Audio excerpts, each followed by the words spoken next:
ಪ್ರಾರ್ಥನೆಯ ವಿಷಯದಲ್ಲಿ ಎರಡು ಗುಂಪುಗಳ ನಡುವೆ ಗೊಂದಲ, ಮಸೀದಿಗೆ ಬೀಗ, ಪೊಲೀಸರ ಸಮ್ಮುಖದಲ್ಲಿ ಶಾಂತಿ ಸಂಧಾನ, ಪ್ರಾರ್ಥನೆಗೆ ಅನುವು. ಹೌದು, ಪಿರಿಯಾಪಟ್ಟಣದಲ್ಲಿ ರಂಜಾನ್ ಹಬ್ಬದ ದಿನದಂದೇ ಎರಡು ಮುಸ್ಲಿಂ ಗುಂಪುಗಳ ನಡುವೆ ಮಸೀದಿಯಲ್ಲಿ ಪ್ರಾರ್ಥನೆ ಸಲ್ಲಿಸುವ ವಿಷಯವಾಗಿ ವೈಮನಸ್ಸು ತಲೆದೂರಿ ಆಡಳಿತ ಅಧಿಕಾರಿ ಮಸೀದಿಗೆ ಬೀಗ ಜಡಿದು ಪೊಲೀಸರ ಸಮ್ಮುಖದಲ್ಲಿ ಶಾಂತಿ ಸಂಧಾನ ನೀಡಿದ ಘಟನೆ ನಡೆದಿದೆ.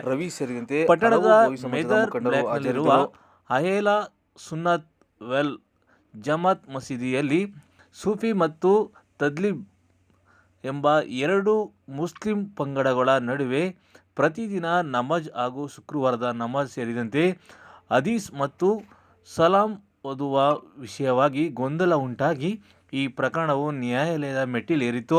ಈ ವಿಷಯವಾಗಿ ಮೈಸೂರು ಜಿಲ್ಲಾ ಅಧಿಕಾರಿಗಳು ಈ ಪ್ರದೇಶದ ಸುತ್ತಮುತ್ತಲಿನ ಸಾರ್ವಜನಿಕರ ಶಾಂತಿ ಮತ್ತು ನೆಮ್ಮದಿಗೆ ಭಂಗ ಉಂಟಾಗದಂತೆ ಪಿರಿಯಾಪಟ್ಟಣ ತಾಲೂಕು ದಂಡ ಅಧಿಕಾರಿಗಳು ಸೆಕ್ಷನ್ 107 ಅಡಿಯಲ್ಲಿ ಕ್ರಮ ಜರುಗಿಸಿ ಶಾಂತಿ ಮತ್ತು ನೆಮ್ಮದಿಗೆ ಭಂಗ ಉಂಟು ಮಾಡದಂತೆ ಸೂಕ್ತ ಮುಚ್ಚಳಿಕೆಯ ಬಾಂಡ್ ಪಡೆದುಕೊಳ್ಳುವಂತೆ ಆದೇಶ ಮಾಡಿ ಈದ್ ಮಿಲಾದ್ ಹಬ್ಬದ ಅಂಗವಾಗಿ ಗಲಾಟೆ ಮಾಡದಂತೆ ಎಲ್ಲ ಮುಸ್ಲಿಂ ಮುಖಂಡರನ್ನು ಕರೆಸಿ ಶಾಂತಿ ಸಭೆ ನಡೆಸಿದರು.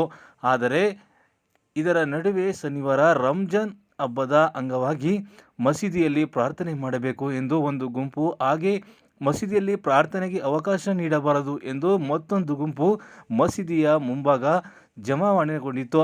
ಪ್ರತಿಭಟನೆಗೂ ಮುಂದಾದವು. ಇದಕ್ಕೂ ಮೊದಲು ಮಸೀದಿಯ ಆಡಳಿತ ಅಧಿಕಾರಿ ಸೈಯದ್ ಮುದಾಸಿರ್ ಮಸೀದಿಗೆ ಬೀಗ ಜಡಿದು ಹೊರ ನಡೆದರು. ಇದರಿಂದ ರೊಚ್ಚಿಗೆದ್ದ ಒಂದು ಗುಂಪು ನಮಗೆ ಮಸೀದಿಯಲ್ಲಿ ಪ್ರಾರ್ಥನೆ ನಡೆಸಲು ಅವಕಾಶ ನೀಡಬೇಕು ಎಂದು ಆಗ್ರಹಿಸಿ ಮಸೀದಿಗೆ ಗೇಟ್ ಬಳಿ ಪ್ರತಿಭಟನೆಗಿಳಿದರು. ಸ್ಥಳಕ್ಕೆ ಬಂದ ಡಿವೈಎಸ್ಪಿ ರವಿ, ಪೊಲೀಸ್ ಉಪ ನಿರೀಕ್ಷಕರಾದ ಗೋವಿಂದರಾಜ್, ದೀಪಕ್, ಪ್ರಸನ್ನಕುಮಾರ್ ಅವರ ನೇತೃತ್ವದಲ್ಲಿ ಬೆಳಗ್ಗೆಯಿಂದ ಮಧ್ಯಾಹ್ನ 3 ಗಂಟೆಯವರೆಗೆ ಎರಡು ಗುಂಪುಗಳ ನಡುವೆ ಸಂಧಾನ ನಡೆಸಿ ಶಾಂತಿ ಸಭೆ ನಡೆಸಿದ ನಂತರ ಘಟನೆ ಸುಖಾಂತಗೊಂಡು ಪ್ರಾರ್ಥನೆ ಮಾಡಲು ಅನುವು ಮಾಡಿಕೊಡಲಾಯಿತು.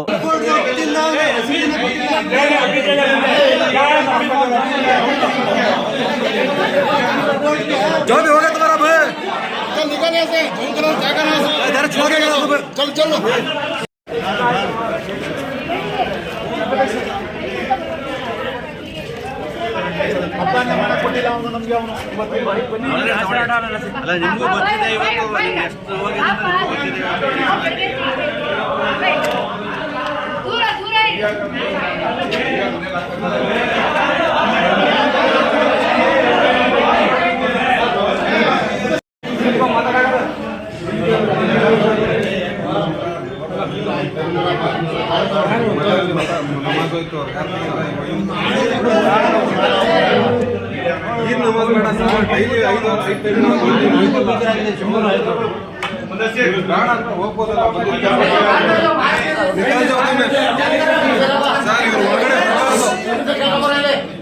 ಇವತ್ತು ಎಷ್ಟು ಅಲ್ಲಿ ಏನು ಉದ್ದೇಶ ಆಗಿದೆ ಅಂದ್ರೆ ಕಂಪ್ಲೇಂಟ್ ಕೊಟ್ಟಿದ್ರ ಇವರು ಮುಂದೆ ಇಲ್ಲ ಇಲ್ಲಿಗೆ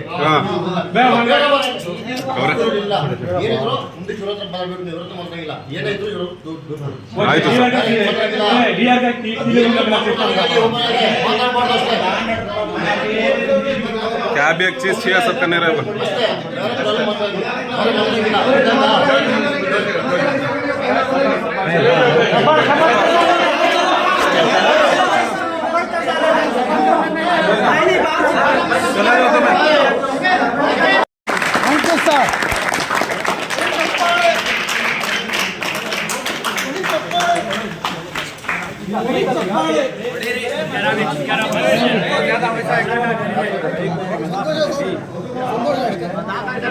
ಉದ್ದೇಶಪೂರ್ವಕ ಸರ್ ಇದು ಮಾಡ್ತಾ ಇರೋದು ಸ್ವಲ್ಪ ಕೇರ್ ಟೇಕರ್ ಮಾತ್ರ ಇದು ಬೀದಿಯವರಲ್ಲಿ ಇದಿಲ್ಲ, ಕೇರ್ ಟೇಕರ್ ಇದನ್ನು ಮಾಡ್ತಾ ಆಗಿರೋದು ಅಷ್ಟೇ. ಇದು ಕೆಲಸಗಳಾಗಿರೋದು ಕೇರ್ ಟೇಕರ್ ಅವರಿಗೆ ಬೀಗ ಹಾಕುವ ಆದೇಶ ಇಲ್ಲ. ಯಾವ ಆದೇಶದ ಮೇಲೆ ಮಸೀದಿಗೆ ಬೀಗ ಹಾಕಿದ್ರು?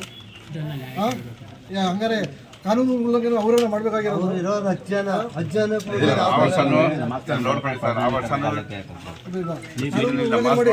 ಮಸೀದಿಗೆ ಬೀಗ ಹಾಕ್ಸಿ 3 ಬೀಗ ಹಾಕ್ಸಿ ಹೋಗಿದ್ದಾರೆ. ಯಾವ ಆದೇಶದ ಮೇಲೆ ಬೀಗ ಹಾಕಿದ್ದಾರೆ ಅವರು?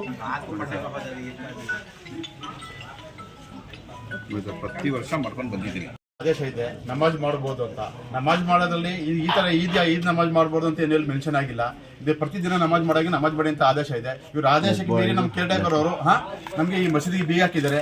ನಾವು ನೆನ್ನೆ ತಲ್ಲ ರಿಕ್ವೆಸ್ಟ್ ಅವರು ಸಹ ನೆನ್ನೆ ಡಿ ಎಸ್ ಆಫೀಸ್ ಒಪ್ಕೊಂಡಿದ್ದಾರೆ ನಮಾಜ್ ಮಾಡಕ್ಕೆ ಅವಕಾಶ ಇದೆ ಅಂತ. ಈಗ ನೋಡ್ರಿ ಏಕಾಏಕಿ ಸಹ ಬಿ ಹಾಕಿದ್ದಾರೆ. ಅದಕ್ಕೆ ನಾವು ನ್ಯಾಯ ಕೊಡಿಸ್ಬೇಕು ಸರ್. ಒಕ್ಕೂಟ ಆದೇಶ ಇದೆ ನೋಡಿ ಸರ್, ಒಕ್ಕೂಟ ಆದೇಶ ಬೇರೆ ಇದೆ. ಇದ್ರು ಸಹ ಇದು ಮೀರಿ ಸರ್ ಅವರು ಇದು ಮಾಡ್ತಾ ಇದ್ದಾರೆ. ಇದು 17/9 ಸಹ ಆದೇಶ ಆಗಿರೋದು. ಅದು ನೋಡಿ ಸರ್ 1,500 ಇದರಲ್ಲೇ ಇದೆ.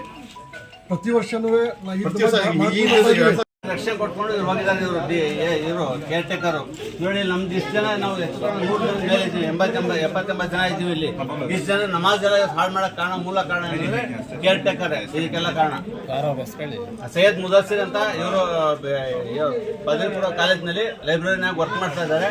ವರ್ಕ್ ಮಾಡಿ ನೋಡಿ, ನಮಗೂ ಕೇರ್ ಟೇಕರ್ ಕೆಲಸ ಕರ್ತವ್ಯ ಏನಿತ್ತು ಅಂದ್ರೆ 2 ಪಂಗಡದವರೆಗೂ ಜೊತೆಲಿ ತಗೊಂಡು ಹೋಗ್ಬೇಕಾದವರು ಇದು ಒಂದೇ ಪಂಗಡದ ಜೊತೆ ಕೆಲಸ ಮಾಡಿ ನಮಗೆ ಇವತ್ತು ಮೋಸ ಮಾಡಿ ಇವರು ಬಾಗ್ಲು ಹಾಕೊಂಡು ಹೋಗಿದ್ದಾರೆ ಮಸೀದಿಗೆ.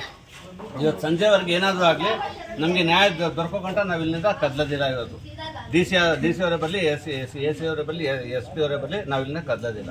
ಇನ್ಯಾರು ಮಾತಾಡ್ತೀರಿ? ಬೀಗ ಹಾಕಿದ್ದಾರೆ. ವಕ್ಫ್ ಮಂಡಳಿ ನಮಗೆ ಹೈಕಮಾಂಡ್ ಇದೆ, ನಮಗೆ ಜಿಲ್ಲಾ ವಕ್ಫ್ ಮಂಡಳಿ ಬರಗಂಟ ಸರ್. ಈಗ ದಯವಿಟ್ಟು ಇನ್ನು ಮುಂದೆ ಇದು ನಮಾಜು ಆಗದ್ ಬೇಡ, ಇಲ್ಲಿ ಈಗ ತೀರ್ಮಾನ ಆಗಂಟ ಆಗದ್ ಬೇಡ. ಈಗ ಅವ್ರು ಮಾಡಿದ್ರೆ ಈಗ ನಾವು ಉದ್ದೇಶಪೂರ್ವಕ ಮಾಡಿದ್ದಾರೆ, ಅವ್ರು ಸಹ ತೀರ್ಮಾನ ಆಗಂಟ ಮಸೀದಿ ಬೀಗ ಬಿಚ್ಚೋದ್ ಬೇಡ. ಕಂಪ್ಲೇಂಟ್ ಬರೀ ಸರ್, ತೊಂದರೆ ಕೊಟ್ಟವನೇ